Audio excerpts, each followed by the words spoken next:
ಮೋದಿ 3.0 ಸರ್ಕಾರದ ಮೊದಲ ಬಜೆಟ್ ಮಂಡನೆಯಾಗಿದೆ.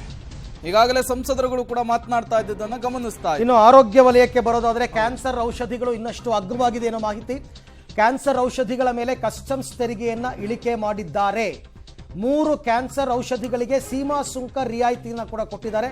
ಹಾಗಾಗಿ ಇದು ಕಡಿಮೆ ಬೆಲೆಗೆ ಸಿಗುತ್ತೆ. ಕ್ಯಾನ್ಸರ್ ಔಷಧಿಗಳು 3 ಕ್ಯಾನ್ಸರ್ ಔಷಧಿಗಳಿಗೆ ಸೀಮಾ ಸುಂಕವನ್ನ ತೆರಿಗೆ ಇಳಿಕೆ ಮಾಡಿದ್ದಾರೆ. ಹಾಗಾಗಿ ಇದು ಬಹಳ ನೀಡ್. ಆ್ಯಕ್ಚುಲಿ ಇಂಥದ್ದುಗಳು ಆಗಬೇಕು ಆಯಿತಾ. ಮಧ್ಯಮ ಮತ್ತು ಕೆಳಮಧ್ಯಮ ವರ್ಗದವರು, ಬಡವರ್ಗದವರು, ಕ್ಯಾನ್ಸರ್ ರೋಗಕ್ಕೆ ತುತ್ತಾದಂಥವರು ಅವರು ಟ್ರೀಟ್ಮೆಂಟ್ ತಗೊಳ್ಳೋದಿರಲಿ, ಮೆಡಿಸಿನ್ಗೆ ದುಡ್ಡು ಕಟ್ಟಕ್ಕಾಗಲ್ಲ. ಹಾಗಿದೆ ಪರಿಸ್ಥಿತಿ. ಹಾಗಿರಬೇಕಾದ್ರೆ ಈಗ ಕ್ಯಾನ್ಸರ್ ಔಷಧಿಗಳ, ಪರ್ಟಿಕ್ಯುಲರ್ಲಿ ಕ್ಯಾನ್ಸರ್ ಔಷಧಿಗಳ ಬೆಲೆಯನ್ನು ಕಡಿಮೆ ಮಾಡಿದ್ದಾರೆ ಅಂತಕ್ಕಂಥ ಮಾಹಿತಿ ಸದ್ಯಕ್ಕೆ ಲಭ್ಯವಾಗ್ತಾ ಇದೆ. ಪರ್ಟಿಕ್ಯುಲರ್ ಆಗಿ 3 ಬೇರೆ ಬೇರೆ ಕ್ಯಾನ್ಸರ್ನ ಔಷಧಿಗಳು. ಸೊ ಹಾಗಾಗಿ ಇದು ಆರೋಗ್ಯ ವಲಯಕ್ಕೆ ಕೊಟ್ಟಿರ್ತಕ್ಕಂಥ ಕೊಡುಗೆ. ಒಂದು ಮಹಿಳಾ ಸ್ತನ ಕ್ಯಾನ್ಸರ್ ಡಿಟೆಕ್ಷನ್ಗಾಗಲಿ ಅಥವಾ ಅದಕ್ಕೆ ಒಂದು ಲಸಿಕೆ ಬರುತ್ತೆ, ಅದ್ರ ಬಗ್ಗೆ ಏನೋ ಅದು ಒಂದಷ್ಟು ಕ್ರಮ ತಗೋಬಹುದು ಅಂತಕ್ಕಂಥ ಲೆಕ್ಕಾಚಾರ ಆಗಿತ್ತು. ಸೊ ಅದನ್ನ ಮುಂದುವರಿಸ್ತೀವಿ ಅಂತ ಆರಂಭದಲ್ಲಿ ಕೆಲವೆಲ್ಲ ಹೇಳ್ಬಿಟ್ರಲ್ಲ. ಇಂಟ್ರಿಮ್ ಬಜೆಟ್ ನಲ್ಲಿ ನಾವು ಏನೇನು ಯೋಜನೆಗಳನ್ನ ಕೊಟ್ಟಿದ್ವೋ ಅದೆಲ್ಲವೂ ಕೂಡ ಮುಂದುವರಿಯುತ್ತೆ ಅಂತ ಆರಂಭದಲ್ಲೇ ಹೇಳಿರೋದ್ರಿಂದ ಅದು ಇದೆ. ಈಗ ಕ್ಯಾನ್ಸರ್ ಔಷಧಿಗಳಿಗೆ ಸೀಮಾ ಸುಂಕ ರಿಯಾಯಿತಿ. ಅದೇ ತರ ಸ್ವಲ್ಪ ಈಗಾಗಲೇ ಇದೆ ಜನರಿಕ್ ಔಷಧಿಗಳು. ಜನರಿಕ್ ಔಷಧಿಗಳನ್ನ ಪ್ರಮೋಟ್ ಮಾಡ್ತಾ ಇಲ್ಲ ಇವರು. 200 ರೂಪಾಯಿಗೆ ಸಿಗುವಂತ ಟ್ಯಾಬ್ಲೆಟ್ 18 ರೂಪಾಯಿಗೆ ಸಿಗುತ್ತೆ ಜನರಿಕ್ ಔಷಧಿಯಲ್ಲಿ. ಅದನ್ನ ಇವ್ರು ಇನ್ನೂ ಪ್ರಮೋಟೇ ಮಾಡಿಲ್ಲ. ಎಷ್ಟೋ ಜನ ಗೊತ್ತಿಲ್ಲ, ಹಳ್ಳಿಗಳ ಕಡೆ ಗೊತ್ತಿಲ್ಲ ಅವ್ರಿಗೆ. ಹಾಗಾಗಿ ನಮ್ಮ ದೇಶ ಅಂತೂ ಡಯಾಬಿಟಿಕ್ ಹಬ್ ಅಂತ ಕರೀತಾರೆ. ಡಯಾಬಿಟಿಸ್ ಮೆಡಿಸನ್ನು, BP ಮೆಡಿಸನ್ ಎಲ್ಲ ತುಂಬಾ ಅಂದರೆ ತುಂಬಾ ಕಡಿಮೆ ಬೆಲೆಗೆ ಜನರಿಕ್ ಮೆಡಿಸನ್ ಔಷಧಾಲಯಗಳಲ್ಲಿ ಸಿಗುತ್ತೆ. ಆ ಔಷಧಾಲಯಗಳಲ್ಲಿ ಎಲ್ಲೆಲ್ಲಿದೆ, ಏನು ಕಂಪ್ಯಾರಿಸನ್, ಅದನ್ನು ಸ್ವಲ್ಪ ಪ್ರಮೋಟ್ ಮಾಡಿದ್ರೆ ಇನ್ನೊಂದಷ್ಟು ಜನರಿಗೆ ಅನುಕೂಲ ಆಗುತ್ತೆ. ಸದ್ಯಕ್ಕಂತೂ ಕ್ಯಾನ್ಸರ್ ಔಷಧಿಗಳಿಗೆ ಸೀಮಾ ಸುಂಕದ ರಿಯಾಯಿತಿಯನ್ನು ಕೊಟ್ಟು ಅದರ ದರವನ್ನು ಕಡಿಮೆ ಮಾಡುವಂತಹ ತೀರ್ಮಾನಕ್ಕೆ ಮೋದಿ 3.0 ಬಜೆಟ್ನಲ್ಲಿ ನಿರ್ಧಾರವನ್ನು ಮಾಡಲಾಗಿದೆ. ಸೊ ಗುಡ್ ಇದೊಂದು ರೀತಿಯಲ್ಲಿ. ಇನ್ನೂ ಕೆಲವು ಮಾಹಿತಿಗಳು ಈಗ ಇದು ಒನ್ಸ್ ಅಗೇನ್ ಮತ್ತೆ ಕೂಲಿ ಕಾರ್ಮಿಕರಿಗೆ, ಮಧ್ಯಮ ವರ್ಗದವರಿಗೆ, ಬಡವರಿಗೇನೆ ಬೆನಿಫಿಟ್ ಅಲ್ಲ. ಖಂಡಿತ ಅವರನ್ನೇ ಉದ್ದೇಶವಾಗಿ ಇಟ್ಕೊಂಡು ಮಾಡಿರ್ತಕ್ಕಂಥದ್ದು. ಆಮೇಲೆ ಇದನ್ನೆಲ್ಲ ಸ್ವಲ್ಪ ಅಲ್ಲಲ್ಲಿ ಆಡ್ಸ್ ಕೊಡ್ಬೇಕು ಇವರು.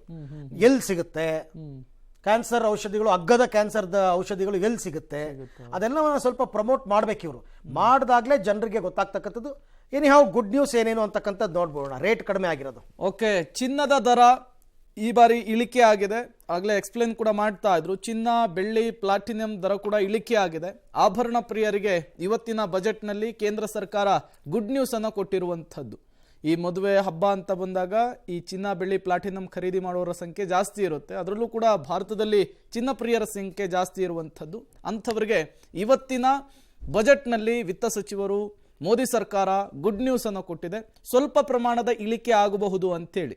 ದಿನದಿಂದ ದಿನಕ್ಕೆ ಚಿನ್ನ ಮತ್ತು ಬೆಳ್ಳಿಯ ದರದಲ್ಲಿ ಭಾರಿ ಏರಿಕೆ ಆಗ್ತಾ ಇತ್ತು.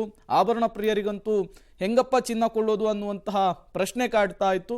ಅಂಥವರ ಆತಂಕವನ್ನು ಸ್ವಲ್ಪ ಕಡಿಮೆ ಮಾಡುವಂತಹ ನಿಟ್ಟಿನಲ್ಲಿ ಆಭರಣ ಪ್ರಿಯರಿಗೆ ಗುಡ್ ನ್ಯೂಸ್ ಅನ್ನು ಕೊಟ್ಟಿರುವಂತಹದ್ದು.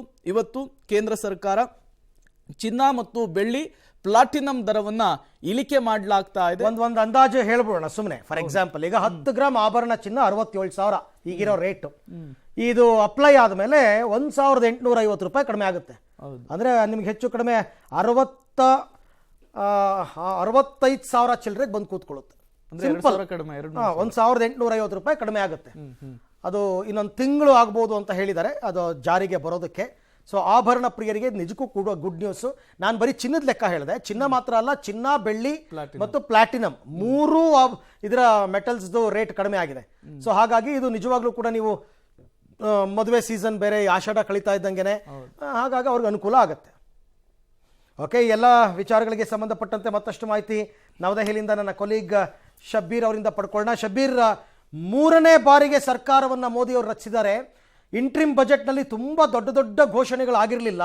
ಈ ಸಾರ್ತಿ ಬಹಳ ದೊಡ್ಡ ಕೊಡುಗೆಯನ್ನು ನಿರೀಕ್ಷೆ ಮಾಡ್ತೀವಿ ಅಂತ ಅಂದುಕೊಂಡಿದ್ರು ದೇಶವಾಸಿಗಳು. ಏನನ್ನಿಸ್ತಾ ಇದೆ? ನಿರೀಕ್ಷೆ ಹುಸಿಯಾಯಿತು ಅಂತನ ಅಥವಾ ನಿಜವಾಯಿತು ಅಂತನ?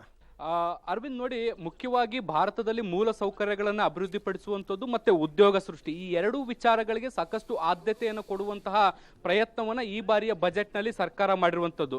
ಯಾಕಂದ್ರೆ ಮೋದಿ ಸರ್ಕಾರ ಈಗಾಗಲೇ ಹೇಳಿರುವಂಥದ್ದು 2047ರ ವೇಳೆಗೆ ವಿಕಸಿತ ಭಾರತವನ್ನ ಮಾಡಬೇಕು ಮತ್ತೆ 5 ಟ್ರಿಲಿಯನ್ ಏನು ಆರ್ಥಿಕತೆಯನ್ನು ಹೊಂದಬೇಕು ಅನ್ನುವಂಥ ನಿಟ್ಟಿನಲ್ಲಿ ಒಂದಿಷ್ಟು ಗುರಿಯನ್ನ ಇಟ್ಕೊಂಡಿರುವಂಥದ್ದು. ಹೀಗಾಗಿ ಈ ಎರಡೂ ಟಾರ್ಗೆಟ್ಗಳನ್ನ ಅಚೀವ್ ಮಾಡಬೇಕು ಅಂದ್ರೆ ಈಗ ಹೂಡಿಕೆ ಮಾಡುವಂತಹ ಬಂಡವಾಳ ಏನಿದೆ ಅದು ಆದಾಯ ಆಗಿ ಬದಲಾಗಬೇಕಾಗತ್ತೆ. ಹೀಗಾಗಿ ಉದ್ಯೋಗ ಸೃಷ್ಟಿ ಮತ್ತೆ ಮೂಲ ಸೌಕರ್ಯಗಳಿಗೆ ಹೆಚ್ಚಿನ ಆದ್ಯತೆಯನ್ನು ಕೊಡುವಂತ ಪ್ರಯತ್ನವನ್ನ ಈ ಬಾರಿ ಸರ್ಕಾರ ಮಾಡ್ತಾ ಇರುವಂತದ್ದು. ಬಜೆಟ್ನ ಉದ್ದಕ್ಕೂ ಕೂಡ ನಾವು ಎಲ್ಲ ಕಡೆಯೂ ನೋಡಬಹುದು, ಅದು ಪ್ರವಾಸೋದ್ಯಮ ಆಗಿರ್ಬೋದು, ರಸ್ತೆಗಳ ಅಭಿವೃದ್ಧಿ ಆಗಿರ್ಬೋದು, ಅಥವಾ ಮನೆ ನಿರ್ಮಾಣಗಳಾಗಿರ್ಬೋದು, ಹೆದ್ದಾರಿಗಳ ನಿರ್ಮಾಣ ಅಥವಾ ಆರ್ಥಿಕ ಕಾರಿಡಾರ್ಗಳಾಗಿರ್ಬೋದು, ಈ ರೀತಿಯಾದಂತಹ ಪ್ರಮುಖ ಸೆಕ್ಟರ್ಗಳಿಗೆ ಇನ್ವೆಸ್ಟ್ಮೆಂಟ್ ಮಾಡುವಂತ ಕೆಲಸವನ್ನ ಮಾಡಲಾಗ್ತಾ ಇದೆ.